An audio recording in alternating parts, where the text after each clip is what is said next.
So hello students,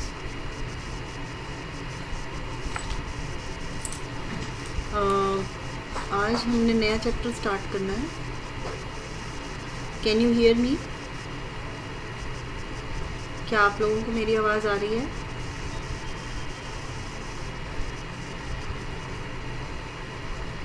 okay. तो नया third chapter है. आपको स्क्रीन पर नोट्स दिख रहे होंगे, न्यूमेरिक कॉन्स्टेंट्स एंड वेरिएबल्स. तो हाँ, good. Numeric constants and variables में हमारे पास जो हमने अब तक यूज़ किया, कहाँ पर मतलब हम इसका इस्तेमाल कर रहे थे, जब हम रियल और 4 डॉट्स, इसको कहते थे डबल कॉलन, और फिर हम लिखते थे ना, मान लो ए बी या सम या पेरीमीटर, कुछ भी ऐसे ही इंटीजर INTEGER. तो उस जगह पर जो ये वेरिएबल्स होते थे, मान लो ए बी, ये वेरिएबल्स, इनके बारे में बात है कि ये न्यूमेरिक कांस्टेंट हैं, वेरिएबल्स हैं. एक जगह हमने p = 2, q = 5 ऐसे भी किया था शायद. तो ये कि न्यूमेरिक कांस्टेंट है.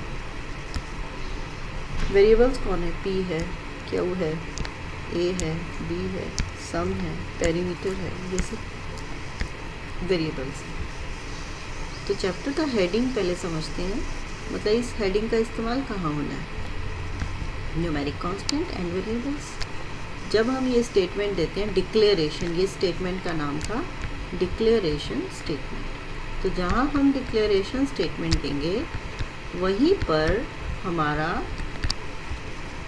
ये यूज़ होंगे न्यूमेरिक कांस्टेंट्स और वेरिएबल्स. कांस्टेंट क्या होता है? जो बदलता नहीं है, जो फिक्स्ड रहता है पूरे प्रोग्राम में. कांस्टेंट वो है, जैसे मैंने p को 2 कह दिया, प्रोग्राम के अंदर ही लिख दिया p = 2. प्रोग्राम के अंदर ही एरिया ऑफ रेक्टेंगल में लिख दिया p = 2. अब ये पूरे प्रोग्राम में बदला नहीं जा सकता. जब आपने रन कर दिया प्रोग्राम, तो p उसकी मेमोरी में चला गया कि p की वैल्यू 2 है, तो इसकी वैल्यू फिक्स्ड रहेगी. It can not be changed during program. तो उसे कहते हैं कांस्टेंट. कंपाइलर जो होता है वो क्या करता है? वो इसको पहचान लेता है, आइडेंटिफाइज द कांस्टेंट अपनी उसकी टाइप की तरह से. टाइप मतलब कांस्टेंट भी कई तरह के होते हैं. कांस्टेंट हमारे पास फोर्ट्रॉन में लिटरल और नेम्ड, ये दोनों कांस्टेंट्स हैं. तो इस टाइम 11:04 है, और ये बच्चा जो आना चाह रहा है क्लास में, अब ये गायब है, मेरे पास नहीं स्क्रीन पे दिख रहा है इसका नाम. So it's not good sign. Literal constant, जैसे p = 2 है, ये लिटरल कांस्टेंट है आमतौर पर जो है. मतलब कोई भी वेरिएबल XYZ, a = 3, ठीक है, ये सब लिटरल है. और नेम्ड हो गए, जैसे पाई हमने एक जगह किया था 3.14, उसकी वैल्यू सिखाई थी.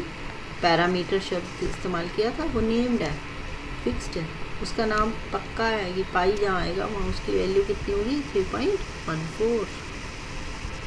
ठीक है, तो वो नेम्ड है. लेकिन लिटरल कांस्टेंट है आमतौर पर जो कांस्टेंट्स यूज़ होते हैं. अब लिटरल में भी वैरायटी है. इंटीजर, अगर p = 2 लिख रहे हो, तो 2 तो एक इंटीजर है ना. a = 3 इंटीजर है, तो ये इंटीजर कांस्टेंट है. इंटीजर कांस्टेंट के क्या रूल है? मान लो आपने कोई भी एक वैल्यू लिख दी, p = 3. आप -3 भी लिख सकते थे, कोई निशान हो सकता है इसके पास. अगर कुछ नहीं निशान लगाया, 3 लिख दिया, तो अंडरस्टूड है कि वो निशान प्लस है. आपको मेरी आवाज़ क्लियरली आ रही है? ठीक है, तो लिटरल कांस्टेंट की वैरायटी में पहला इंटीजर कांस्टेंट हमने कहा, तो इंटीजर में प्लस माइनस का निशान हो सकता है और इंटीजर वैल्यू होएगी, कम से कम एक डिजिट होगी, ऐसा नहीं हो सकता p बराबर खाली जगह छोड़ दो, तो एटलीस्ट 1 डिजिट। ओके, और साइन होएगा प्लस या माइनस, अगर कोई साइन नहीं है तो अंडरस्टूड है कि वो साइन प्लस है। डेसिमल नहीं आ सकता क्योंकि इंटीजर है, डेसिमल कैसे आ जाएगा इसमें, ठीक है। अब जैसे ये आपके ठीक हैं सब, माइनस साइन लग सकता है। अब रेंज, इंटीजर कांस्टेंट की रेंज क्या है, रेंज यानी कि कितना बड़ा ले सकते हो आप। एक बच्चा पूरे पेज जितना इंटीजर कांस्टेंट लिखता रहे और उसमें 1000 डिजिट डाल दे तो क्या संभव है, क्या उसका अलाउड है। तो इंटीजर कांस्टेंट की रेंज 32 बिट के कंप्यूटर के लिए, हमारे कॉलेज में जितने कंप्यूटर हैं वो 32 बिट के होते हैं, जो लेटेस्ट आ रहे हैं 64 बिट के आ रहे हैं, तो काफ़ी सालों से चल रहा है 64 बिट, कोई अभी नहीं आया। 2 की पावर 31 है रेंज कि इंटीजर तो नेगेटिव से पॉजिटिव तक जाता है, नेगेटिव भी हो सकता है पॉजिटिव भी, तो 2 की पावर 31 से लेकर माइनस का प्लस का 2 की पावर 31 माइनस 1 यहाँ तक ये रेंज है, ठीक है। अब इसके बाद 64 बिट के लिए रेंज बदल जाएगी, लेकिन आपको 32 के लिए याद होनी चाहिए, बाकी 64 का नहीं पूछा जाएगा ज़्यादा। अब ब्लैंक स्पेस नहीं होता, कोई बच्चा ऐसे लिख दे a बराबर 2, बीच में खाली जगह छोड़ दे और 3, तो गलत। ब्लैंक स्पेस अलाउड नहीं होता, स्पेशल कैरेक्टर अलाउड नहीं होती। 2 एंड 3, मान लो एक बच्चा ज़्यादा ही समझदार बने 2 एंड 3 लिख दे कि a की वैल्यू 2 भी ले सकते हो 3 भी, तो गलत, स्पेशल कैरेक्टर अलाउड नहीं है, ठीक है। कोई स्पेशल कैरेक्टर नहीं, कोई ब्लैंक स्पेस नहीं, कॉमा अलाउड नहीं है, करेंसी सिंबल डॉलर को कहते हैं तो डॉलर अलाउड नहीं है, अल्फ़ाबेट्स अलाउड नहीं है, कोई बच्चा लिख दे a और फिर 2 A2, तो ये इंटीजर कांस्टेंट नहीं कहलाएगा, ये फिर कुछ और ही है, ये वेरिएबल का नाम बन गया। जैसे कल हमने x2, x4, x6 ये किए थे, ये वेरिएबल नेम थे, दीज वर वेरिएबल नेम्स किए थे ना, x8, x10, तो लेकिन ये नेम, ये लिटरल कांस्टेंट नहीं है, इंटीजर कांस्टेंट नहीं है ये, ठीक है। और अंडरस्कोर अलाउड नहीं है। ये तो सिंपल बात है कि भी इंटीजर कांस्टेंट है, p = 2 है, तो ज़्यादा से ज़्यादा उसके साथ प्लस या माइनस निशान आ सकता है, डिजिट्स आएंगे, डेसिमल नहीं आएगा, डॉलर नहीं आएगा, कॉमा नहीं लगेगा, स्पेस नहीं छोड़ना बीच में। उसकी रेंज क्या है, 2 की पावर 31 से लेकर और 2 की पावर 31 माइनस 1 तक, ठीक है। शुरू में 0 जो है अगर वो लगा दे कोई तो इग्नोर कर दो, मतलब किसी बच्चे ने 0 1 लिख दिया तो समझ जाओ कि 1 है, शुरू के 0 मतलब इग्नोर, ऐसे 4 0 लगा के 1 लिख दिया तो वो भी इग्नोर, ठीक है। अब इसके बाद आता है रियल कांस्टेंट। रियल कांस्टेंट क्या होता है, रियल कांस्टेंट है कि अगर मैं लिखती हूँ p बराबर है 2.34 तो वो रियल कांस्टेंट है, उसमें डेसिमल अलाउड है, प्लस माइनस का निशान अलाउड है, माइनस का निशान लग गया, ठीक है। किसी ने लिखा -2.34, किसी ने लिखा कुछ भी नहीं, प्लस भी नहीं लगाया, प्लस ना लगाने का मतलब है समझ जाओ कि भाई प्लस है, अगर निशान लगाया तो माइनस की वैल्यू है। और इसमें क्या अलाउड है, मान लो आपने लिखना है p = 2, तो आपको 2.0 लिखना पड़ेगा, अपनी तरफ से डेसिमल लगाना ही पड़ेगा रियल कांस्टेंट के लिए, ठीक है। डेसिमल के बाद 0 लगानी ही पड़ेगी। और अगर डेसिमल शुरू में है, मान लो 5, वो कहता है कि कोई डिजिट अगर नहीं है डेसिमल के पहले या बाद में तो उसको 0 समझेंगे हम कि वहाँ क्या है 0। अल्फ़ाबेट्स अलाउड नहीं होंगे, ठीक है। स्पेशल कैरेक्टर्स अलाउड नहीं होंगे, कॉमास नॉट अलाउड। इससे अच्छे नोट्स नहीं है, एक एक चीज़ उसने एग्जाम्पल के साथ ही समझाई है। स्क्रीन दिख रही है आप लोगों को नोट्स की,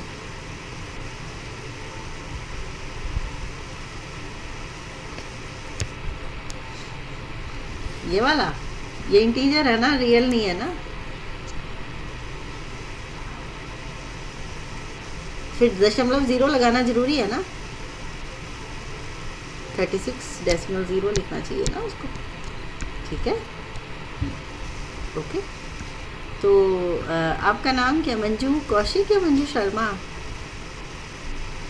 ओके, ठीक है। तो ये सारे हैं, मतलब इट इज़ जैसे कई बच्चों को बुक पढ़ना अच्छा नहीं लगता, उनको शुरू से बचपन से बुक मुश्किल लगती है, देख के शक्ल डरते हैं वो, तो इसलिए ये नोट्स पूरी बुक को कवर कर रहे हैं, हर बात इसमें लिख रहा है वो।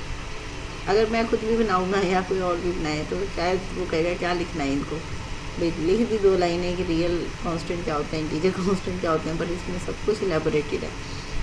तो आपका एक एक जो क्वेरी है वो यहाँ कवर होती है, ब्लैंक स्पेसेस अलाउड नहीं है।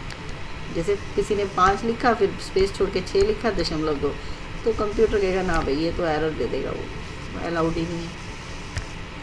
ठीक है, अब बात आती है, ये सारा आप आराम से पढ़ेंगे कि मुद्दा ये आया कि अगर हम ये लिख रहे हैं, ये एक रियल कांस्टेंट है 58 और उसके बाद 5 0.0, या हमने ये लिखना है -0.0000156 रियल है।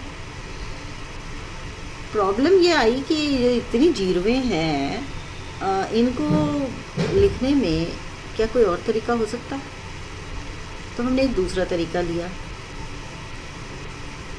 दूसरा तरीका था कि अगर हम 0.58 लिख दें तो देखो 1 2 3 4 5 6 7 से पहले दशमलव ले आए हम, तो 7 डिजिट्स कूद कर आए हैं हम लेफ़्ट की तरफ, दशमलव यहाँ लगा दिया तो 10 की पावर 7 आ गई।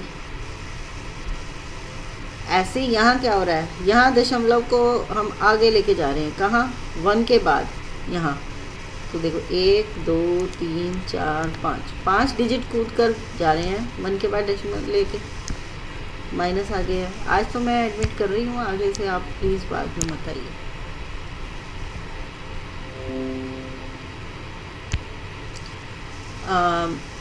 ठीक है, -0.156 और दशमलव ये यहाँ ले आए हम, सॉरी इधर नहीं, 1 के बाद नहीं, 1 से पहले। तो कितनी जंप किया, 1 2 3 4 जीरो को जंप करके हम दशमलव ले गए, ठीक है ना, 1 से पहले लेके आए हैं, तो 10 की पावर -4। अब ये तरीका अगर सिस्टम में कंप्यूटर में लिखना है तो तरीका क्या होगा, इसको ई लिखेंगे।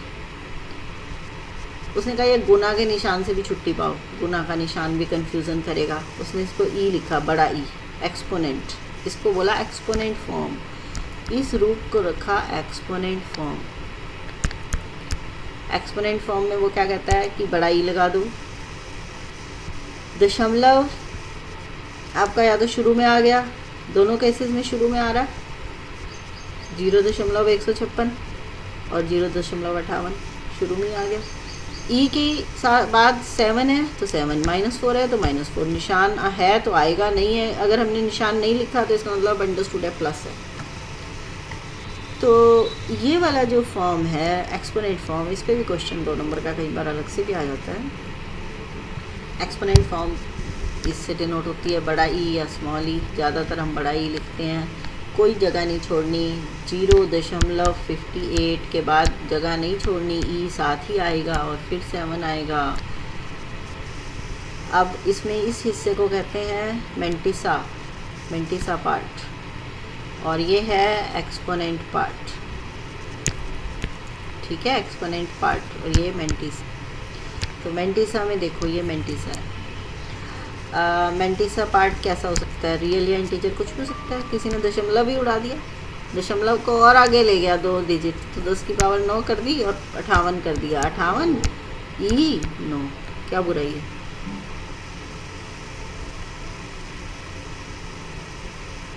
ई 9 आएगा, ई 5 आएगा, बताओ।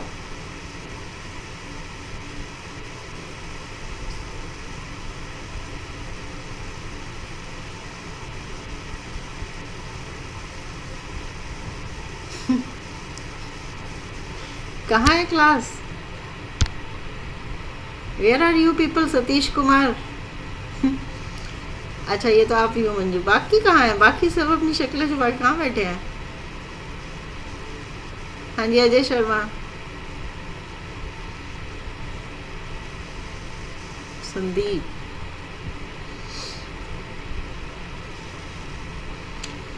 जो मैं अभी लिख रही थी आपको स्क्रीन पे दिख रहा है ना नोट्स, आप दिख रहे हैं? तो मैं ये कह रही हूँ कि 0.58 है और E7 है, ठीक है। अगर हम इस डेसिमल को यहाँ ले आते हैं 58 लिखते हैं, इसको दशमलव उड़ा दिया, तो E के साथ 9 लिखूँ या E5 लिखूँ, ये पूछ रही हूँ। 5 आएगा ना, ठीक है। तो बस, तो वो कहता है कि ऐसे भी कर सकते हो, मेंटिसा पार्ट आपका इंटीजर भी बन सकता है, डेसिमल वाला रखना तो डेसिमल वाला कर लो, साइन है तो साइन की जगह बनेगी। ये रूल्स बहुत बार आते हैं एग्ज़ाम में मेंटिसा के पार्ट के, ठीक है। ई बड़ा लगेगा बीच में, बोलो कब बोला है इमेजिनरी, कहाँ बोला है? हाँ हाँ हाँ हाँ हाँ हाँ, वो रियल और इमेजिनरी दोनों लिखा है। मतलब आपका 0.58 E7 या 58 E5,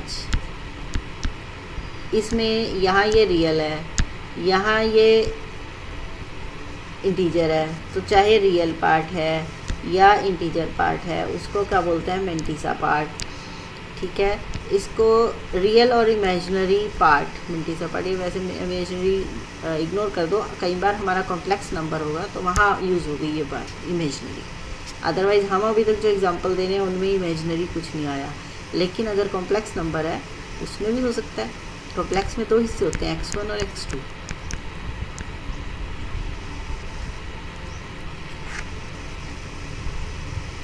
रियल कॉन्स्टेंट्स में इमेजिनरी पार्ट क्या होता है? पहले तुम ये देखो कॉम्प्लेक्स नंबर का इमेजिनरी पार्ट क्या है। ये x1 है, ये x2, ये दोनों ही तो रियल है। आयोटा खुद इसको इमेजिनरी बना रहा है, आयोटा की प्रेजेंस इसे इमेजिनरी बना रही है ना, तो ये इमेजिनरी पार्ट कॉम्प्लेक्स नंबर का है, लेकिन x1 भी रियल पार्ट है, x2 भी रियल है ना। तो वो ये कहना चाह रहा है कि जब आपको मान लो हो सकता है ये भी एक्सपोनेंट में लिखना पड़ जाए, आपको ये भी एक्सपोनेंट फॉर्म में लिखना पड़ जाए, ठीक है। तो ये आयोटा है इमेजिनरी बनाने वाला, ये दोनों तो बेचारे शरीफ हैं, इन्होंने तो कुछ नहीं किया, ये तो रियल या एक्सपोनेंट फॉर्म, ठीक है। हाँ ओके, चलो आगे। स्पेशल कैरेक्टर्स अलाउड नहीं है, कॉमा स्पेसेस अलाउड नहीं है, एटलीस्ट 1 डिजिट, ऐसा नहीं कि खाली छोड़ दो सारा ही, कम से कम 1 डिजिट तो कहीं लिखो। रेंज कैसी होगी 32 बिट मशीन के लिए? वो कहता है 7 डिजिट्स आ सकते हैं मेंटिसा में। मेंटिसा आपका 7 डिजिट लंबा है। मेंटिसा में फालतू के डिजिट सारे इग्नोर कर देते हैं, जैसे 3.14141414 है, तो आप इसमें ये सारा इग्नोर कर दोगे। मेंटिसा में ज़्यादा से ज़्यादा 7 डिजिट रखने हैं, तो मैक्सिमम हम क्या करते हैं 3.14 तक के समझते हैं, और ये डेसिमल को उड़ा के चाहे इधर ले जाओ चाहे इधर ले जाओ, उसके हिसाब से ई लगा दो, तो 3 ही डिजिट आए ना।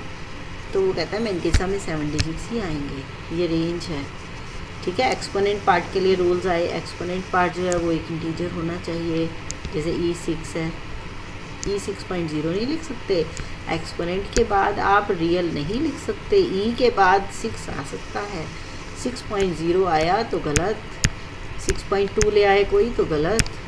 एक्सपोनेंट यानी पावर 10 की पावर फ्रैक्शन में नहीं होगी, 10 की पावर 6 हो सकती है, 10 की 5 हो सकती है, 10 की 7 हो सकती है, 10 की -2 हो सकती है, लेकिन 10 की पावर 2.5 नहीं हो सकती। तो ये कह रहा है कि जो आपका एक्सपोनेंट फॉर्म है उसमें जो ई के बाद वाला हिस्सा है वो डेसिमल में नहीं होगा, उसको हर हाल में इंटीजर ही होना पड़ेगा, पॉजिटिव या नेगेटिव हो सकता है, और कम से कम 1 डिजिट होगी। ऐसा नहीं कि कुछ लिखा ही नहीं ऊपर उसमें, जैसे ई है, ई के बाद कुछ तो लिखो, चाहे लिखो 1 चाहे लिखो -1, कुछ भी नहीं लिखा तो नॉट वैलिड। ऐसे ही रेंज, एक्सपोनेंट पार्ट की रेंज 32 बिट मशीन में -38 से +38, 10 की पावर -38 से लेकर 10 की पावर +38 तक अलाउड है। देखो मेंटिसा की रेंज 7 डिजिट्स, एक्सपोनेंट की रेंज -38 से +38, और जो कांस्टेंट था वो लिटरल कांस्टेंट, वो सॉरी इंटीजर कांस्टेंट के लिए लिमिट क्या थी, 2 की पावर 31 -2 की पावर 31 से लेकर और 1 टू की पावर 31 माइनस 1। हाँ, तो ये रेंज तीनों आ गई है। ओके, ये सारे आपने इनवैलिड एग्जांपल्स की हेल्प से आपको बिल्कुल क्लियर हो जाएगा कि कहाँ क्या है। और इतना लंबा तो आपने एग्ज़ाम में लिखना नहीं होता जितना इसने डिटेल्ड दिया है, ये अंडरस्टैंडिंग के लिए है। लिखना तो आपने टू द पॉइंट है। डेफिनेशन आई है तो उतना ही लिखोगे, एक दो एग्जांपल्स एक्सप्लेन कर दोगे, ठीक है ना। तो ये सारा पढ़ के आपने अब आ जाओ कॉम्प्लेक्स कांस्टेंट। कॉम्प्लेक्स कांस्टेंट में क्या होगा, जैसे मेरे पास x1 प्लस आई, मान लो a प्लस आयोटा b है, तो मैं a कॉमा b लिखूँगी और ब्रैकेट लगा दूँगी। अंडरस्टूड है कि ये रियल पार्ट है और ये इमेजिनरी पार्ट है। हालांकि a भी रियल है, b भी रियल है, ये आयोटा ने सारी गड़बड़ की है, ये सारा झमेला इसकी वजह से बनता है ना। लेकिन उसे लिखने का कंप्यूटर में फोर्ट्रान में क्या तरीका है, कोई भी कॉम्प्लेक्स कांस्टेंट है a प्लस आयोटा b, तो आप उसको कॉमा लगा कर लिखोगे। पहले हिस्से को रियल समझा जाएगा, दूसरे हिस्से को इमेजिनरी का दोस्त समझा जाएगा और ब्रैकेट के अंदर लिखना है। अगर ब्रैकेट नहीं लगाई तो भी इनवैलिड। जैसे देखो उसने कहा कॉम्प्लेक्स कांस्टेंट में ऑर्डर्ड पेयर, ऑर्डर्ड का मतलब पहले जो लिखा वो रियल माना जाएगा, बाद वाला imaginary. Real part imaginary part respectively, ordered है तो रिस्पेक्टिवली शब्द। दोनों रियल और इमेजिनरी पार्ट्स इंटीजर्स भी हो सकते हैं, रियल भी हो सकते हैं, ठीक है। और ब्रैकेट्स के अंदर आएंगे। अब वो कहता है जैसे कि 2.0 कमा 5.0, ये भी ठीक है, ये भी ठीक है, ये भी सही है, ये भी सही है। एक्सपोनेंट फॉर्म में भी लिख सकते हो। लेकिन अगर किसी ने ऐसे लिख दिया बिना ब्रैकेट के, ब्रैकेट नहीं लगाई ना, ब्रैकेट को पैरेंथेसिस भी कहते हैं, तो इनवैलिड। और यहाँ क्या गलती की हुई है, कॉमा नहीं लगाया, कॉमा की गलती है। लिखा है ब्रैकेट में कि कॉमा नहीं लगा, तो इसलिए ये भी इनवैलिड। ये इनवैलिड थे दोनों। अगला आता है लॉजिकल कांस्टेंट। अभी तक हम कांस्टेंट्स पे ही रह गए, चैप्टर का नाम था कांस्टेंट्स एंड वेरिएबल्स, था ना। तो हम अभी कांस्टेंट पे ही अटके हुए हैं। पहले हमने लिटरल कांस्टेंट से बात शुरू की। लिटरल कांस्टेंट की वैरायटी पढ़ रहे हैं ये सारी। लॉजिकल भी उसी में है, कैरेक्टर भी उसी में है, नेम्ड कांस्टेंट की तो बारी ही नहीं आई, एरे कांस्टेंट भी उसी में आएगा, फिर जाके कहीं नेम्ड कांस्टेंट आएगा। नेम्ड कांस्टेंट इंपॉर्टेंट बहुत है, बहुत सालों में आता है और इस पर शॉर्ट नोट आता है। पाई इसका बेस्ट एग्जांपल है कि पाई को हमने यूज़ भी किया था ना पिछले चैप्टर में, एक प्रोग्राम में पैरामीटर ऐसे डिक्लेयर किया था। देखो रियल, फिर पैरामीटर ऐसे किया था डिक्लेयर, और फिर वैल्यू डाली थी पाई इज इक्वल टू 3.14। ये 4 बिंदी अब आएंगी, यहाँ वहाँ नहीं आएंगी रियल के बाद, रियल कॉमा पैरामीटर ऐसे। तो नेम्ड कांस्टेंट से पहले कितने और रह गए, एरे कांस्टेंट, ये भी लिटरल है, उससे ऊपर है कैरेक्टर कांस्टेंट और लॉजिकल। 3 और करेंगे आज हम, ठीक है। तो अभी हमारे पास टाइम हुआ 11:24, तो 11:30 होने वाले हैं। लॉजिकल तो करा दूँ, कैरेक्टर कांस्टेंट से कल करा देंगे, ठीक। लॉजिकल कांस्टेंट, हाँ जी बोलो कुछ और। अच्छा, लॉजिकल कांस्टेंट 2 तरह के होते हैं, ट्रू फॉल्स। कुछ बातों का जवाब ट्रू या फॉल्स होता है, जैसे ये वोवल है या नहीं। वोवल कौन कौन होते हैं, ए ई आई ओ यू। मान लो हमने कह दिया जेड इज़ अ वोवल और नॉट, तो आप कहोगे फॉल्स। टेल ट्रू और false. Z is not a vowel, false में आ गया। वोवल ये होते हैं, पहचान करनी है।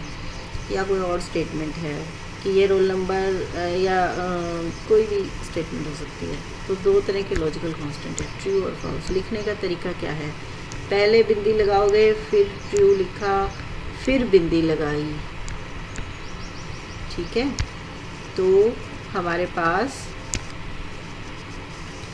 और फॉल्स का भी यही तरीका है, पहले बिंदी लगाओगे, फिर फॉल्स लिखोगे और फिर बिंदी। ये नीचे की लाइन नहीं लगानी है तो मैं वैसे ही लगा देती हूँ।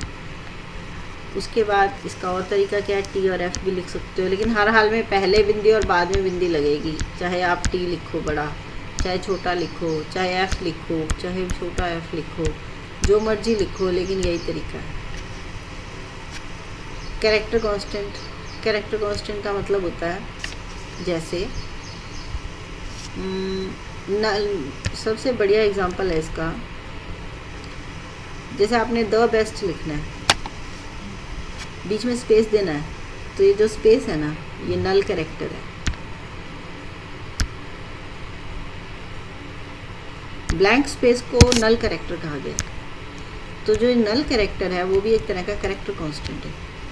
कैरेक्टर कांस्टेंट्स आर जीरो और more characters enclosed within quotes और अपोस्ट्रोफ्स। जैसे कैपिटल ए जो भी कोट्स के अंदर है, कोट्स दो तरह की होती है, एक तो सिंगल कोट होती है और एक होती है डबल। चाहे सिंगल में हो चाहे डबल में हो, दोनों ही तरीके हैं कैरेक्टर कांस्टेंट लिखने के। सिंगल कोट्स भी लगाई जा सकती हैं, डबल भी। और स्पेस अगर बीच में छोड़ दिया द और बेस्ट के बीच में, तो वो उसमें कितने कैरेक्टर है? अगर मैं गिनने बैठूँ 1 2 3, चौथा कैरेक्टर है ये ब्लैंक नल कैरेक्टर, 4 5 6 7 8 कैरेक्टर है यहाँ, ठीक है। तो ये सबसे बड़ी बात है कि यहाँ 8 कैरेक्टर हैं। जो नल कैरेक्टर है ना, खाली स्पेस, ये भी एक कैरेक्टर माना जाएगा।